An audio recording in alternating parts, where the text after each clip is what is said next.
Praise the Lord, everybody. Welcome to On Point, the number one Saturday morning Christian-based call-in talk show in America, live every Saturday morning from 9 a.m. to 10 a.m. Eastern Standard Time on any smart device at David G. Evans, the number one.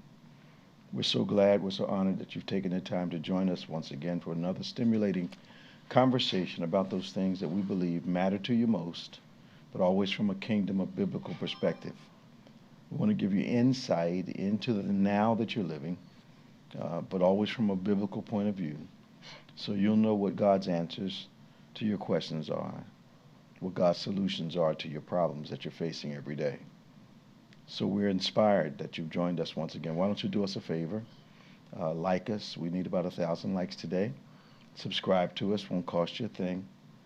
Just help us in the algorithm get this on point message out even further. Give that thumbs up. Hit that notification bell, so that you'll know every time one of these great conversations comes on. We're so glad you could join us. To our legacy callers, welcome once again. To those first-time callers, welcome. We look forward to speaking with you today on a variety of subjects. Nothing is avoided here on Point, so we just agree to be disagreeable. We agree when we disagree. We're agreeable when we disagree. So, we can have opposing points of view. But we look forward to speaking to you, but always from the biblical perspective. Remember that. That keeps our conversations civil, keeps them on point, if you will, keeps them within the bounds of spiritual conversation. You can give us a call toll-free, 866-743-8267, 866-743-8267, 867-866-74 Give us a call. We'd love to talk to you. Of course, joining us once again is our world-famous co-host, Reverend Nicholas A. Smith. Good morning all. How you doing, man? Hanging in there, good. School year started again, huh? Yes, and then dance rehearsal starts back on Monday. What? Yes, I thought about the day. I was like, Lord, we back in it. Back in it. Dance rehearsal begins Monday? Monday, yes, sir. That means Monday becomes an extraordinarily long day again. Long day, yes. Okay, so we'll have the crew with us literally all day. Yeah, we back in it. And then mine have to stay with me through class. Mm-hmm. They're all upstairs. They all hang out together. Yeah, they they're gonna be friends for life, man. Yeah. So just have fun, y'all. Yeah. I know. So, I really don't know where to start. I'm wondering what is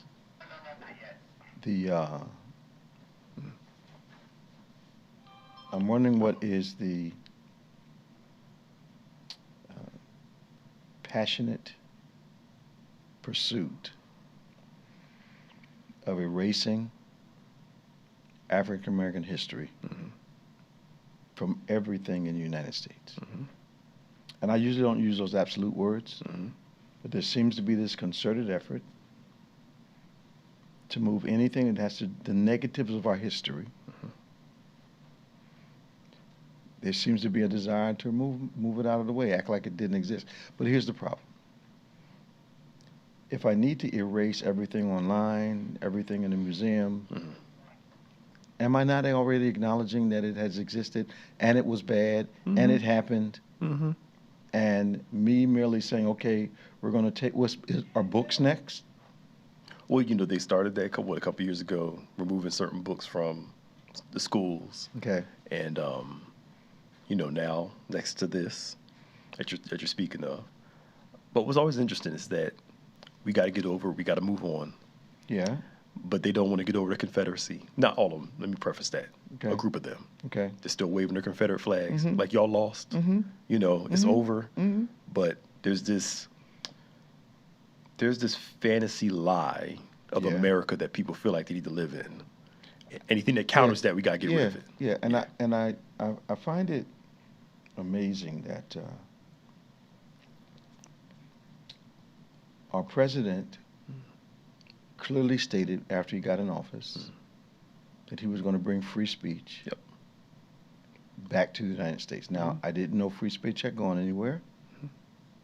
As far as I knew when he got elected, there was free speech.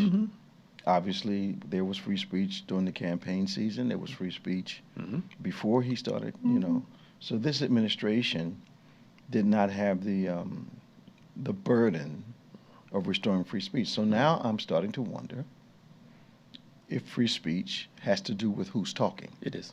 Okay. It is. It is. So now I can, if I'm on the right side or the accepted side, I can spew all the hatred I want. I can make all the jokes I want. Mm-hmm. I can even give you nicknames if I want that are derisive. Yep. But you are not supposed to say the same thing about me. No. Because that is not free speech. That's hate speech, according to them. Okay. Because there's this lie that over the past few years that conservatives and those on the right were controlled by what they said. We couldn't say certain things. And people got fired for saying some things, but I'm like, but look at what they said. Of course they got fired for what they said. And then we saw people not get fired for heinous things that they've said. Absolutely. Or did. Or did, yeah, or did. So like but again, it's the thing that gets me. They tell everybody else stop playing the victim. Yeah. But the whole platform is built on being a victim. Absolutely. It's victim of the left, victim of progress, victim of this. And it's all a bunch of complaints about what's bad happening to us. And I believe they voted against stuff more than they voted for stuff. Absolutely. And that was more, yeah. And we've been saying it for a long time in this country. I can't speak for other places.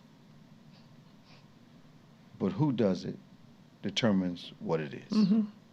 Who determines what. Yep. And it's repeated over and over again. I'm not sure. I am sure that Christians need to understand. I'm talking about bona fide Christians, not Christians who have hate as part of their platform, because I don't believe if you're a follower of the Lord, hate can be a part of what you believe. I don't think you can, it feels like as a nation, we're not only trying to erase the negative parts of our history, but we're actually trying to either rewrite or edit what the Lord Jesus did. Yeah. When he says, love your neighbor, he's not just talking about the person that lives on your block. But even that is too much for us in this country now. Yeah. I don't know how you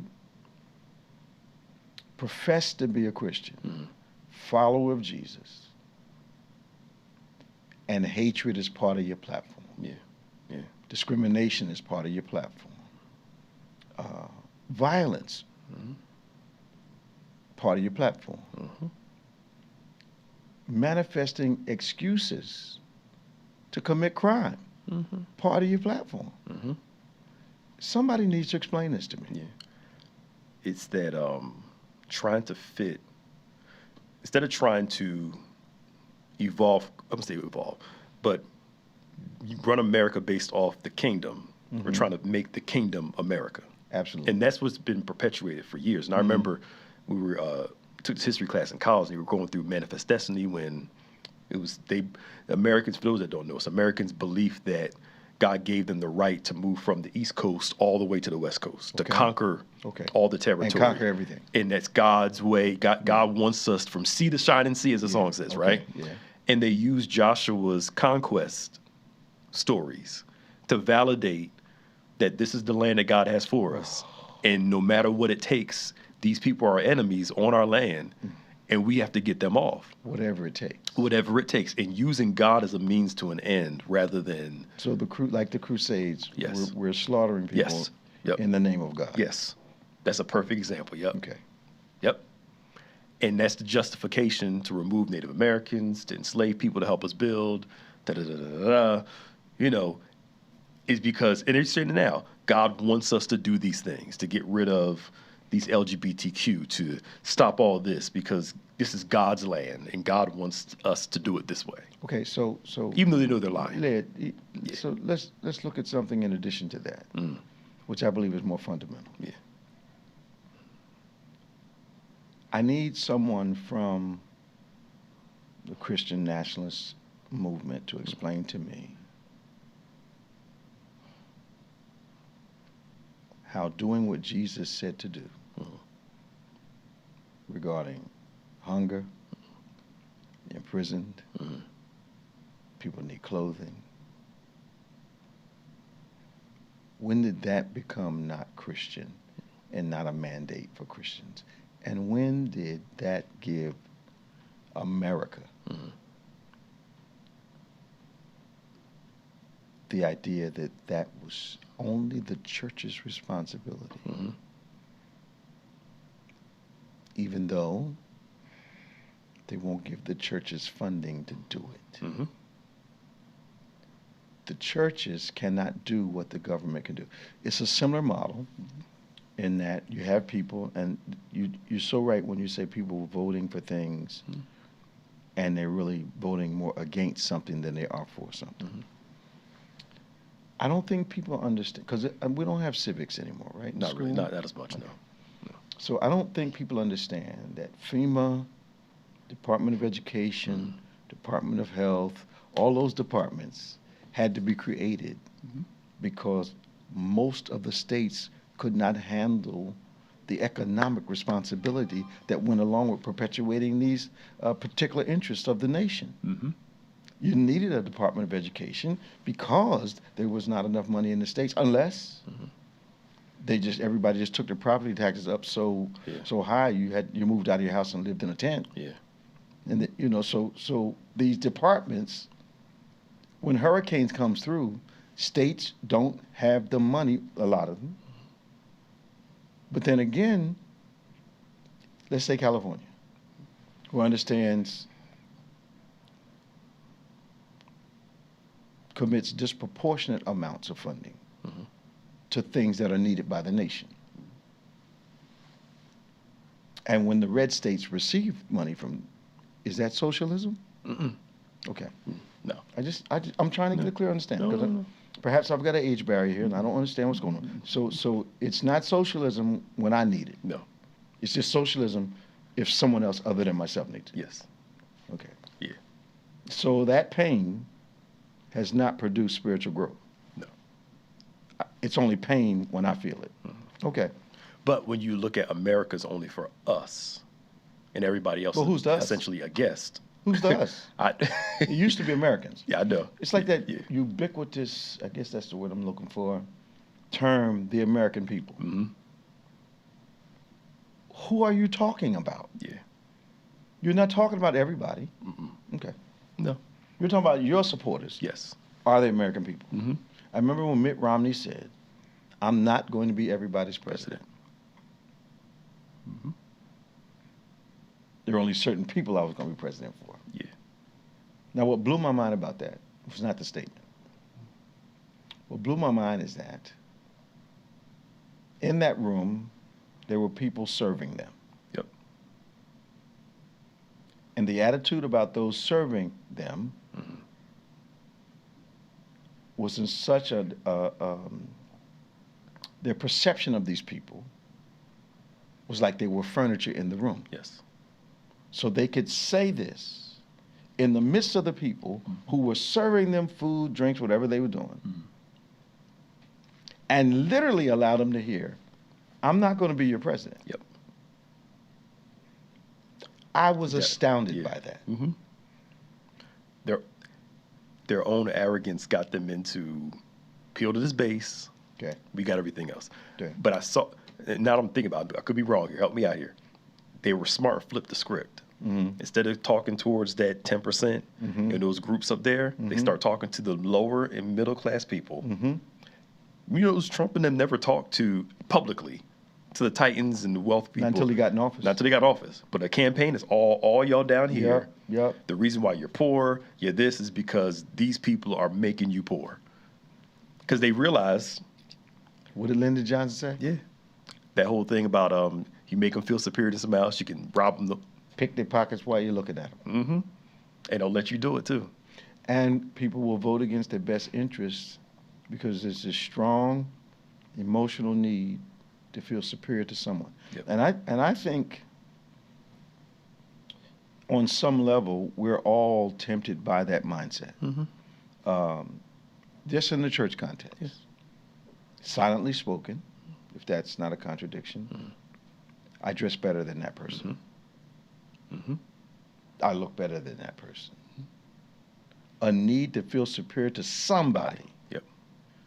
Because something in here, there's an inferiority. Yeah. Yep. Well, we talked about the example a couple months ago. For those who didn't hear it, a college professor did a study in his class, did an example in his class, said, hey, y'all, would you rather be everybody in your job makes, say, $250,000 a year? You're the only person that makes 110, just use an example. Yeah. Or would you rather be on your job, you make $45,000 a year, and then everybody else on your job makes $20,000 a year? Half the class chose the $45,000 a year job just so they can make more money than everybody else. Wow. You give up a six-figure income just to feel superior. Just to feel superior to somebody else. And when he talked about it, I'm like, I know people who are have been mistreated on their jobs for years, and have vocalized that. You know, it's unfair, it's this, haven't done this, haven't done that. And at the same time,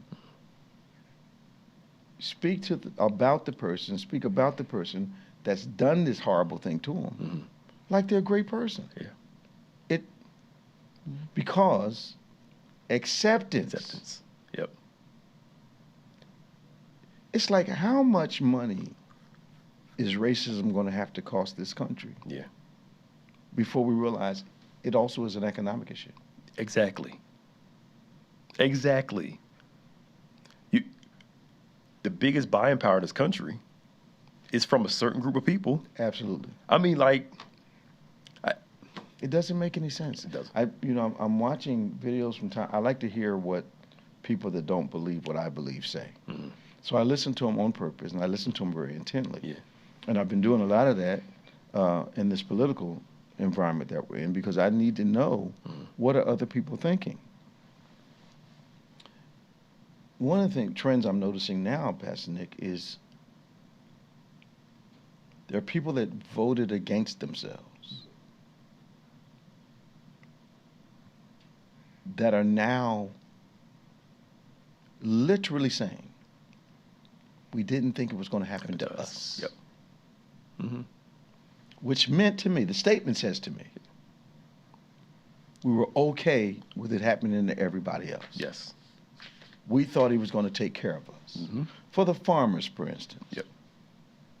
They didn't understand that these real wealthy billionaires are going to buy up all their land. We'll let them go bankrupt. These banks are chomping at the bits. You hear me? Yep. And it appears as though they're going to let them lose the land. The other part that gets me, farmers voted against what they called unfair dollars going to people in welfare, because they didn't understand there's a different term for them. Yeah. And that term is subsidy. Yep. So if I call it subsidy, it doesn't feel like welfare coming from the government. But whether you want to call it subsidy or welfare, it's the same thing. You're getting money to do so. You see the prayer vigil they had when they were praying? It was offensive. It was I'm sorry not to laugh, but it was offensive. I'm like, come on, y'all.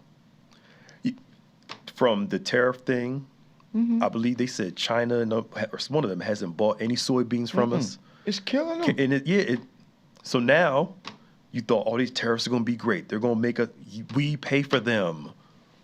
We're paying for them, not the other country. I know. But they can't get that. No. And to me, as a good business person, if you're going to upcharge me 20, 30%, and I can get it cheaper from somewhere else, that's where I'm going. I'm going there. Absolutely. So why buy from America but that's the thing. They're trying to keep this, let's take the jobs in America. We don't need them over here. Like they just did did you see the HB1 visa? What happened? We'll talk more next week. I get more details of it. That they got to pay for a visa to bring foreigners over into the country, the United States. Okay. Like a lot of tech people. Okay. To work at like Apple or Google or whatever.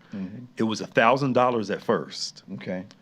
They just upped it to $100,000 fee to bring in these tech people from other countries. From other countries? Yes, to work in America. I thought we didn't want immigrants. We didn't. That's why they're upping it to $100,000 so companies won't pay a foreigner $100,000 to come over. Mm-hmm. They'll pay a United States citizen the $100,000. But if you want the best, sometimes you go overseas. Yeah. But some of these jobs that these tech people are bringing in, they're not paying them $100,000. Of course they're not. So now these companies are like, it's not worth it to bring them over. But the American people here won't work for the salary that... Absolutely not. Hire Americans. They're not going to work for that salary. If I can pay you $1,000 to come to the United States and give you a salary of $30,000, and you're going to help me make $300,000, I'm bringing you. Versus $100,000. But they don't get, I'm trying to say, they don't get simple economics. Well, the problem is that all you have to say, watch this now. Farmers are not in the technical field.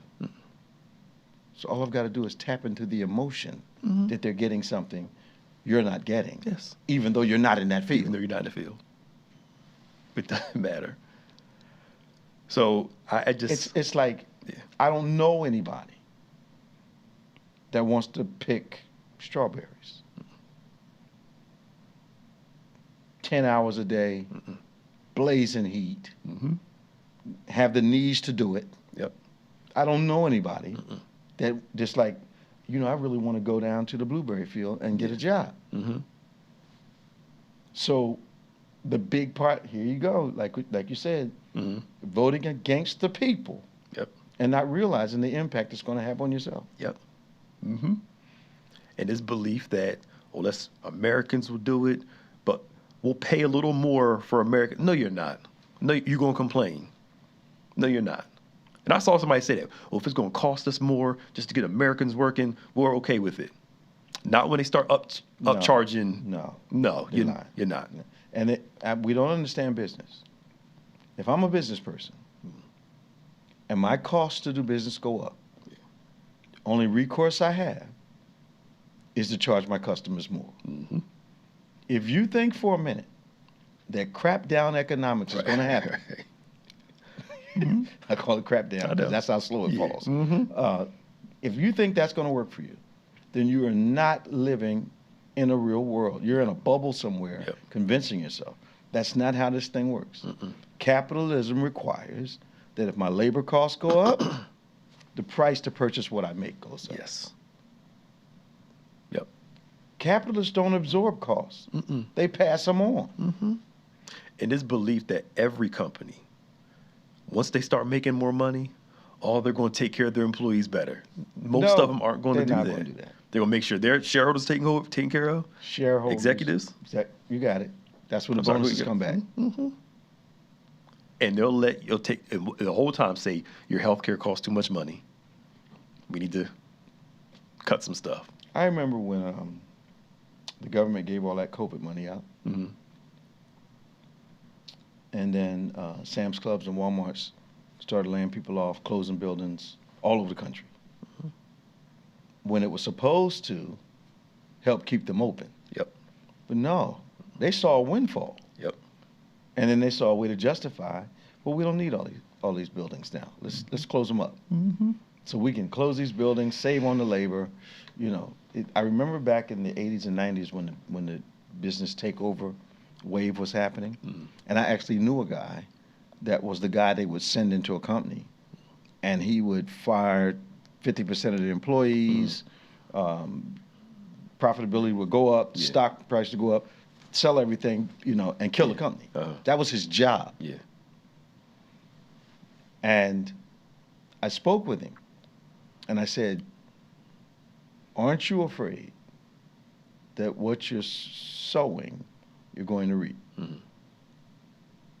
Well, this is the way we do business. I said, but you're forcing 30, 40,000 people out of their homes, their cars, their livelihood. And he was like, no, but he was making obscene amounts of money as his percentage of these takeovers and sellouts. Sure. And closing down. And the very industry he was in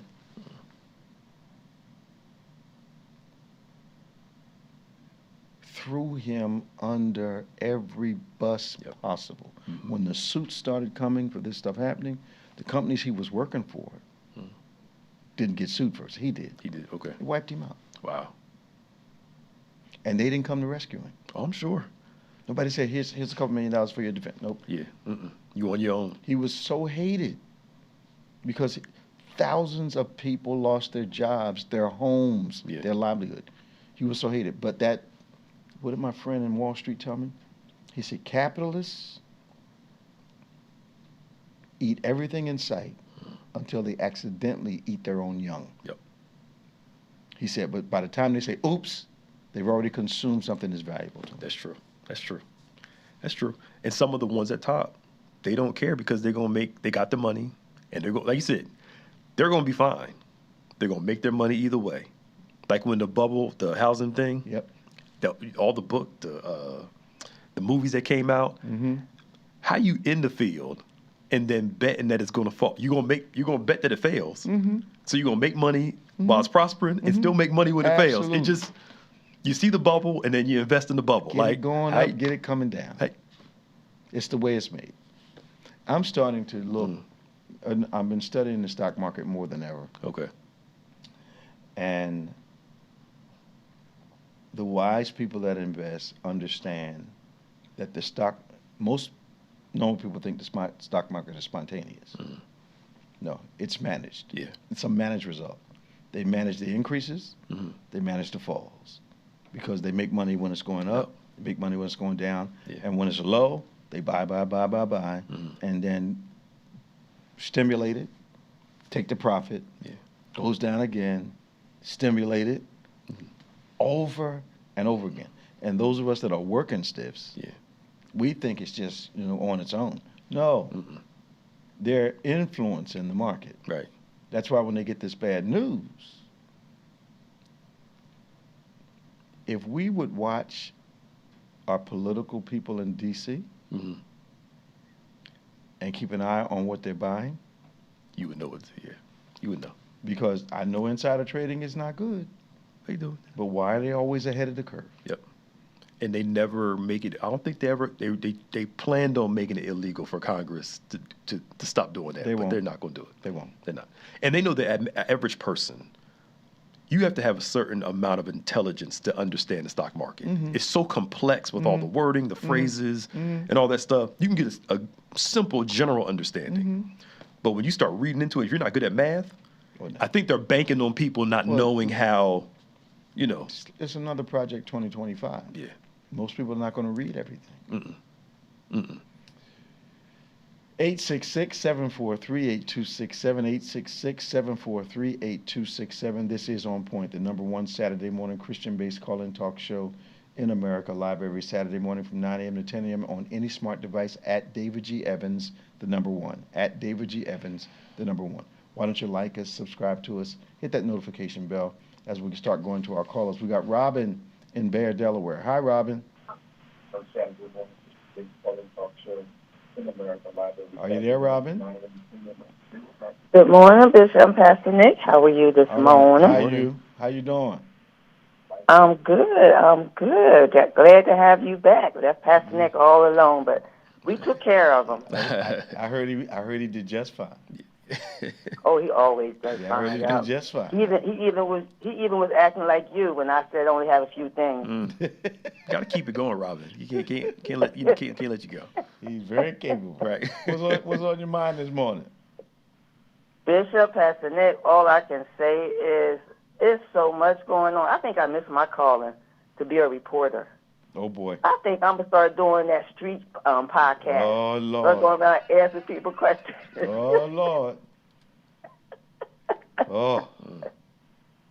Oh, Lord. But no, I'm just going to throw this out. I don't know if Tom is getting on, but there was something put on something with the Facebook or Instagram where one of the reasons that they're closing the Alcatraz place It's because they've been wanting to do a bigger airport in Miami. So I don't know if Tom can elaborate on that from what I've heard, online. Okay.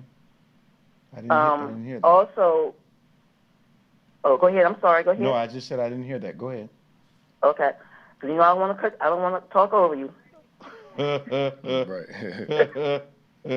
Go ahead, Robin. But Pastor Nick, so that way you can check to make sure that this is correct. There were 3 lynchings, 2 in Mississippi. I heard about that. And I think another one in Albany. And I read yesterday where Kaepernick, he's paying to have a private investigator to investigate the one, I think it was from Delta College, because they first said that they found him in his dorm. Now they're saying that they found him hanging from a tree. Yeah, with both his arm and both his legs broken. How do you have 2 broken arms and 2 broken legs and hang yourself? Right, I know. Okay. Yeah. Outside of the campus too. I'm just asking. Yeah. Yeah, but it's just like Bishop, being born in the 60s, I never thought I would see all this stuff going on now in 2025. Well, here's the problem, Robin. So we had the tragedy in Utah. Those voices that had influence immediately began to blame people without any evidence at all. The first thing we heard was, we got him. And people assumed, based on their prejudices and their leanings, that it had to be somebody from the left, it had to be this, it had to be that, it had to be the other thing. Then they found out it wasn't. Then they spun all that. But the bottom line is, we were in Utah. Utah. I've been there. Utah. So the chances of it having been a Hispanic or a black person were almost not worth even talking about. And people reacted to the suggestions coming from the president and other people in office that had influential voices. And suddenly people are reacting without understanding. And then all of a sudden there's this national silence when they found out, it wasn't that. Yeah, he needs our prayers now. I have never heard a shooter, I've never heard the public being asked to pray for the shooter. Never. I know. Everybody was shocked about that. What? I know. Well, have you heard it going around that they think that he was sacrificed because of what he was talking about, the Epstein files? Well, and a lot of people think it was to shut him up. Yeah, I think there are some conspiracy theories, and you're going to hear a lot of them when anything like this happens. I do not, at this point in our history, put it out of the realm of possibility that he would be a major diversion. Unfortunately, it did not work. The Epstein thing is not going to go away. Now, they can decide they're not going to release this, that, and the other thing, but if I know 2 things, if I know America, there are no secrets, and if I know God, there's no way all this evil is going to go unchecked. Yeah. The problem that Christians are having is that God is like the government. When they're silent, they're working. Yeah. And I just see the threads of this quilt starting to be pulled apart. Too much evil, too much self-indulgence. It's a shame what we're going through. But It sure is. the people voted for Saul. God, we want a king. God, let them get Saul. And they complained how crazy Saul was. So the Bible's right there. You guys want somebody other than me. And they got Saul. That's what you got. That's in the book. Yep. Okay. Yep. That's in the book. Well, I'm going to leave this with you. Pastor Nick can confirm There was a black student strapped to a backboard by a teacher for falling asleep, and he has ADHD. So Pastor, look that up, and if it is true, I'm hoping that something was done to that teacher. But that's all I have today. All right, Robin. For now. You. All right, thank you so much. Talk to you soon. All right, love you guys. I'll see y'all tomorrow. All right, bye-bye. So we're going to Tom in just a moment. Good morning. Hey, Tom, go ahead, man. Come on, how you doing? Tom. How are you, Tom? Good morning, Bishop. How you doing, Pastor Nick? All right, how's things in Florida today? Not much has changed. She asked, caller before me asked about the airport. Mm-hmm. I haven't heard anything other than because environmental challenges, the moving, alligator, Alcatraz out of the Everglades up north. But when did they get in? When did they become concerned about the environment? Oh, they didn't. Okay. What happened is that environmentalists and also the very powerful Indian nations down here, the Mississippi and Seminoles, which carry a lot of financial power, were pushing back, and that's when all the environmental stuff came in. Now that you bring up the Native Americans, it made me think of the Cuban population in Florida. At one point was considered by those of us outside of Florida to be a very powerful economic force. But then when this whole deportation thing started, I'm not hearing about them much anymore. What's going on as it relates to the Cuban community in Florida now? It's pretty quiet because they're on the fringe. What I mean is that they're real Republican, but they're starting to fall into getting people deported. Things are happening which I don't think they thought were going to happen. I'm pretty sure they and didn't it's think kind it was of going to happen quiet. Because the rallies I saw were pro-Republican, really celebrating our president. And then when the immigration started, that's when we thought we were okay cry started. I'll tell you, during the Hillary time, Donald Trump carried South Florida because of the Cubans. Wow. And I thought Democrats didn't go down. My personal opinion, I should see us down here enough. But they seem to be really pro-Republican. I think that's going to change. You think so? Because, to an extent, because a lot of them are business people, and they're locked in this. I don't think they see Trump as being a bad dictator. I think they have to them, if they can get what they want out of it, it's okay for him to, even if it's deporting their own people. If it's not their family, I'm wondering. Wow. Some of them did allude to that. They have the it reminds us of the black people that got out of the hood. Yeah. Well, I got out. How come y'all can't? Okay. That kind of superiority thought process. Okay. I came in the right way. The rest of y'all, which is silly. Yeah.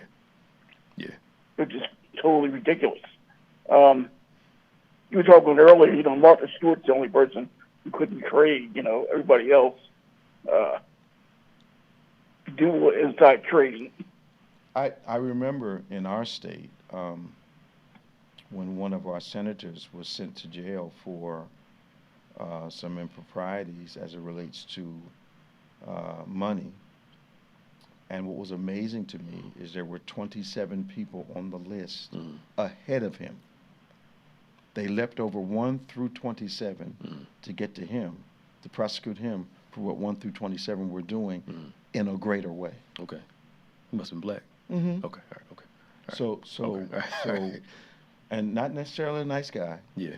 And had a great position and ran roughshod over some people. So he made some enemies along the way. Sure.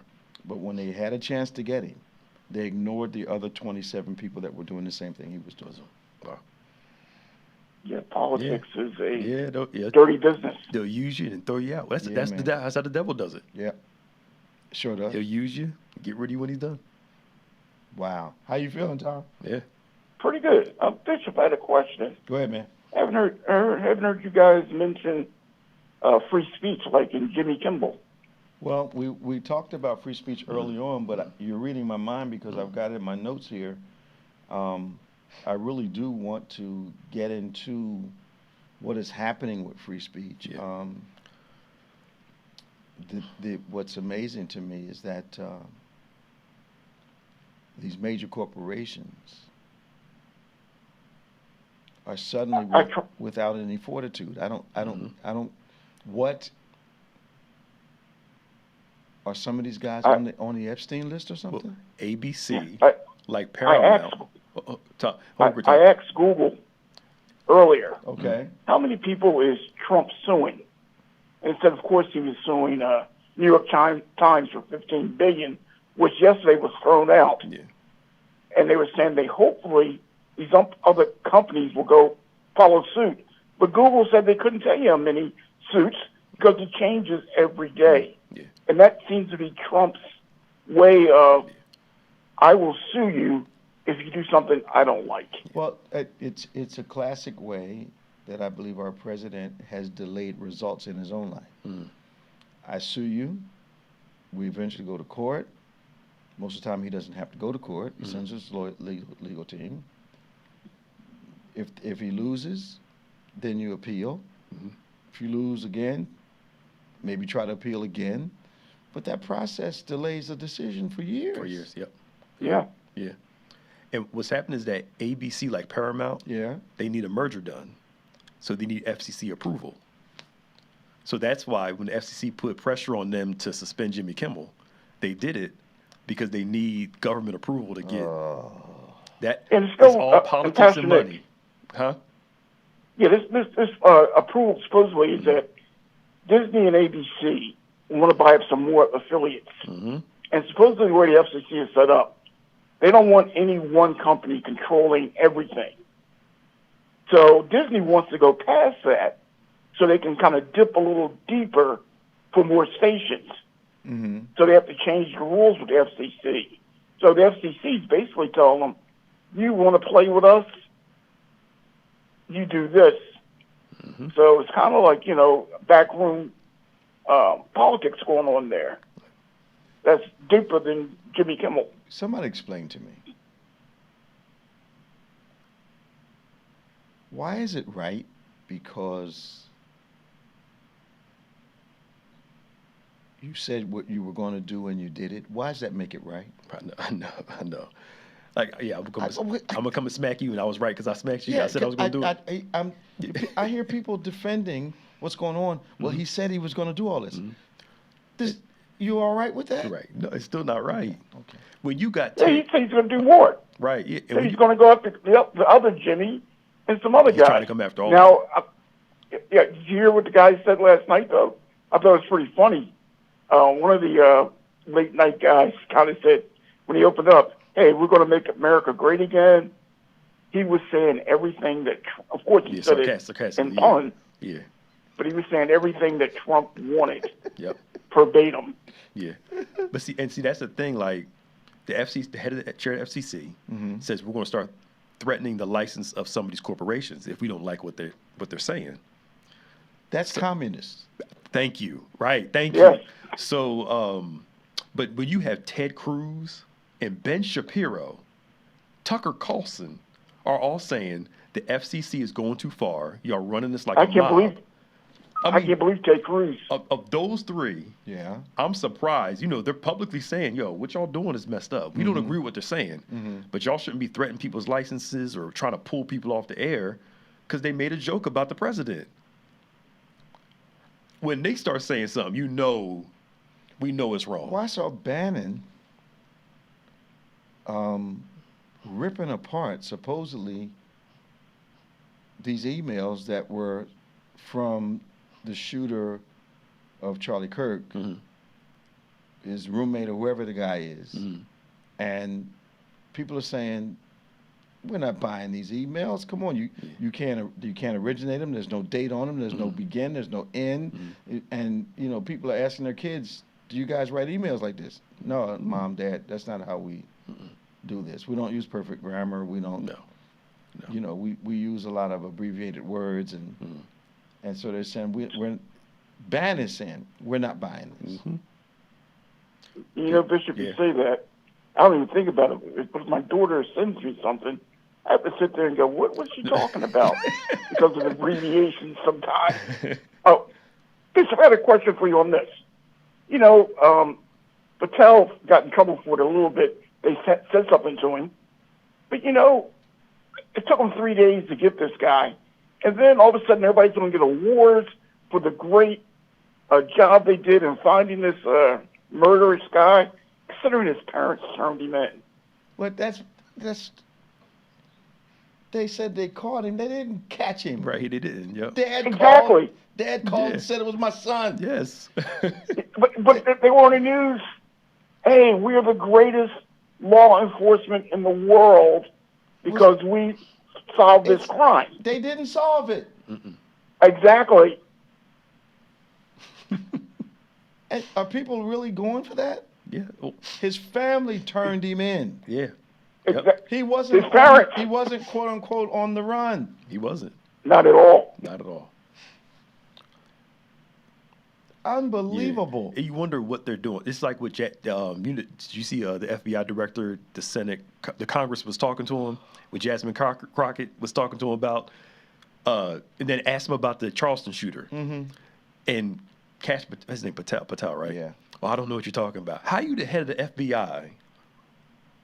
Like, what's going on? Like, what are we doing here? They're only interested in what they're interested in. The other things don't matter, and all I have to do is say I don't know anything about it. Yep.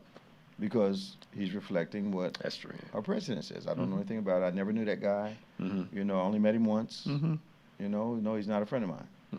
Okay? Yeah. That's just standard. That's not even a pivot. I don't know what you call it. Yep. But I'm sitting here and I'm watching it. This guy cannot be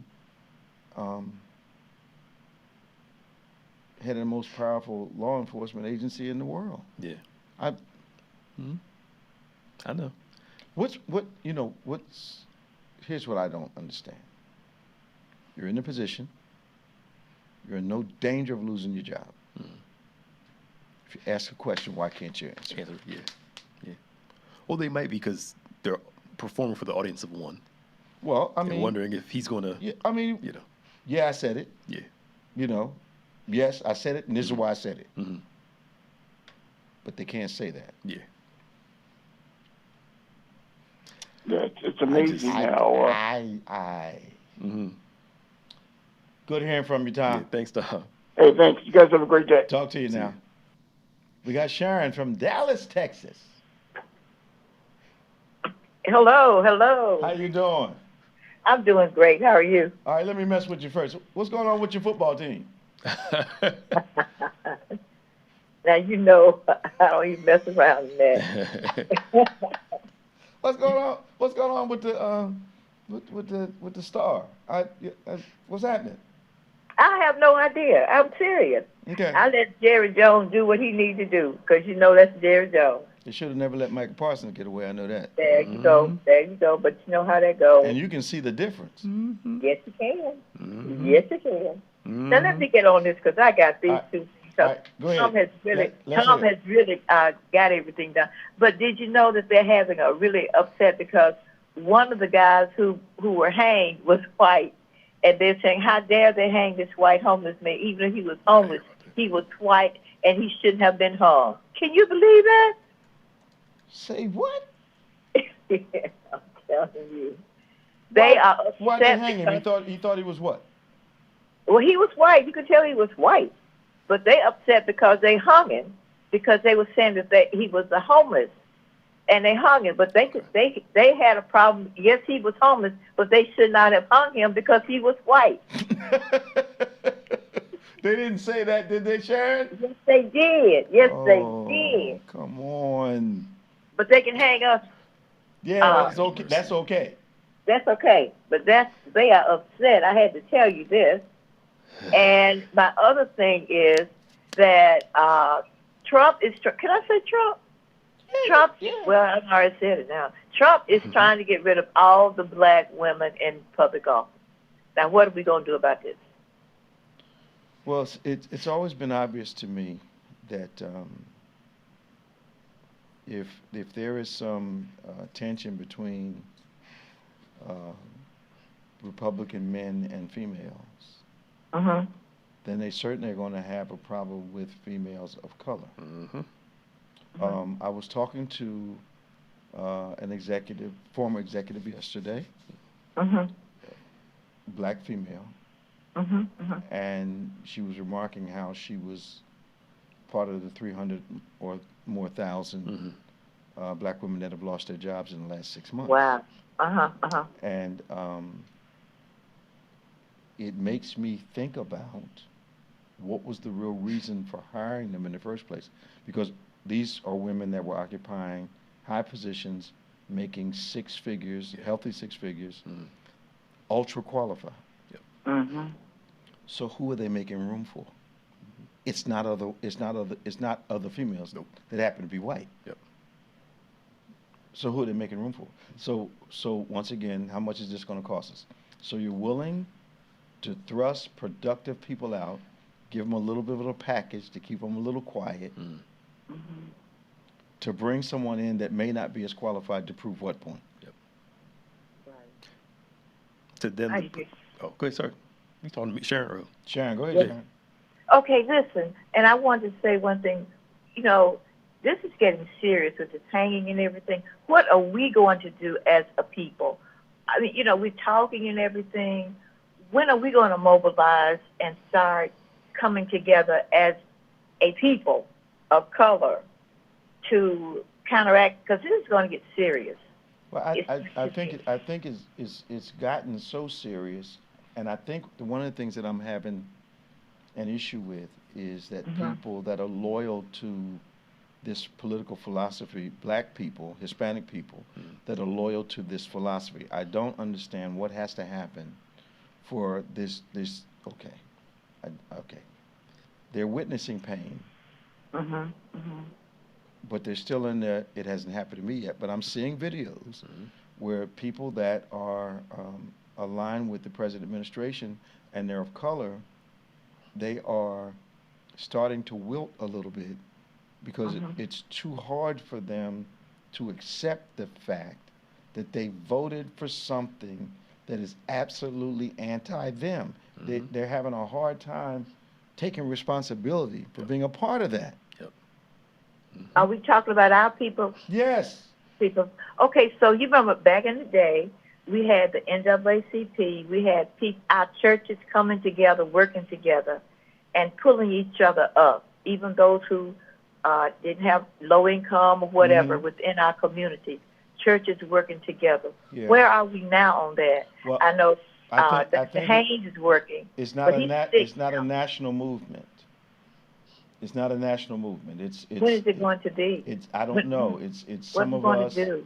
I'm in conversations right now with our state government, with people in our state government about the very thing you're talking about, rallying together. But I'm not sure that it is a national movement yet. So can we make it one? I'm serious. Recently, I was in a meeting with the Congressional Black Caucus in D.C., and we were talking about some of the very things you're bringing up, Sharon. And I kind of think the Black Caucus is there. But when the balance is the way it is in the Congress and the Senate, from a political level, there's not much more they can do but scream. Because when the votes come down, all the protesting doesn't matter. So I'm back to something that's really, really fundamental. If the reason we don't have an African-American person running for governor right now is because only 125,000 black people in New Jersey came out to vote. That's the only reason. The reason there's a problem in Texas, and the reason they had the gerrymander, you guys are only going to have 2 representatives from the state, I think, is because our people when it comes time, don't come out and vote. I say it humorously. People of color riot in the street. The riot for white folk is at the ballot box. Right.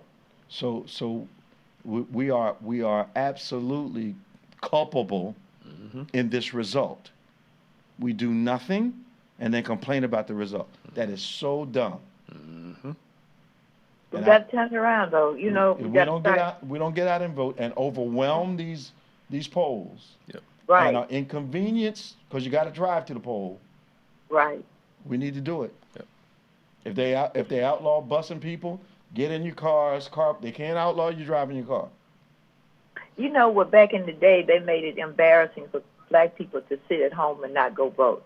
That's why they got out and started voting. Well, now you have a group of people that are trying to be undefined. I'm going to use the word racial neutrality. Ooh. Has become like gender neutrality. They're trying to be everybody's the same. Well, it's not true. It's not true. It's not true. They should see that now. It's not true. We got to go, Sharon. Okay, I enjoy talking to you. Right, Thank you. Be Bye. good now. Bye-bye. So,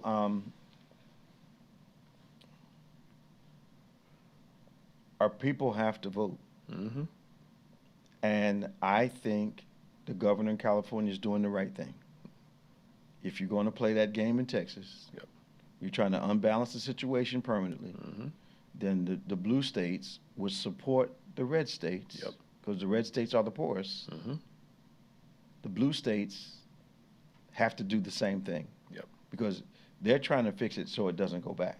Yeah, it's going to take years for any of this to be turned around. So they've got to do it now. They have to.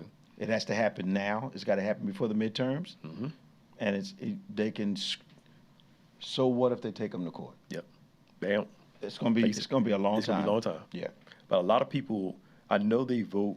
We've been saying this for years. The national elections are important, but the most important elections are your local ones. That's right. Your governor, your That's right. mayor, That's your right. city council That's right. affect you more than the president does. And the midterms. And the midterms. So look, November's coming up, especially for New Jersey. Got to vote. You have to. Yeah. Because if you only think just the president, our governor has more to say over New Jersey than the president of the United States does. And the guy that's running is fully supported by the president administration. Well, we're coming up on the quick end of another program. We want you to join us tomorrow at 8 a.m. virtual service. 11 a.m. is our live service here at the Plaza. Tomorrow afternoon, we're going to Wilmington, Delaware, the Victorious Faith Church. No. That's the 28th. Is that?